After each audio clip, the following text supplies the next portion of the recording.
మచిలీపట్నంలో కొన్ని పూరిపాకలు దుర్మార్గంగా కొట్టేయడానికి ప్రయత్నం చేస్తుంటే వాటి గురించి పోట్లాడటానికి మున్సిపల్ కమిషనర్ దగ్గరికి వాళ్ళ తరఫున మాట్లాడటానికి మున్సిపల్ కమిషనర్కి వెళ్ళటం ఆ కార్యక్రమాలన్నింటిలో ఉన్నా నేను.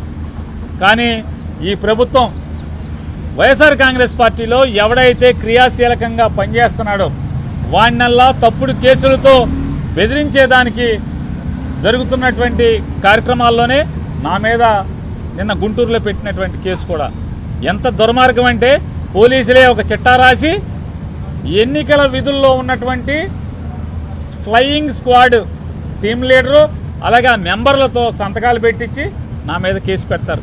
నేను ఈరోజు డీజీపీ గారికి కూడా ఒక మెయిల్ ద్వారా ఒక ఉత్తరాన్ని పెట్టాను. అయ్యా, నీ కింద పోలీస్ శాఖ ఎంత అసహ్యంగా కిరాతకంగా దుర్మార్గంగా చట్టాలని తొంగలోకి తొక్కి మానవ హక్కుల్ని తొంగలోకి తొక్కి తప్పుడుతనంగా రాజకీయ నాయకుల చేతుల్లో కీలుబొమ్మగా వ్యవస్థ ఎలా మారిందో ఒక్కసారి చూసుకోవయ్యా డీజీపీ గారు అని చెప్పని డీజీపీ గారికి కూడా ఒక గంట క్రితం లెటర్ రాశాను. ఆ లెటర్ కూడా మీకు మీడియాకి రిలీజ్ చేస్తాను. ఖచ్చితంగా నేను ఆ ఫిర్యాదు చేసినటువంటి ఎన్నికల పర్యవేక్షణ విధుల్లో ఉన్నటువంటి అధికారులని ఖచ్చితంగా కోర్టులో నేను వారి మీద పిటిషన్ వేయబోతున్నాను.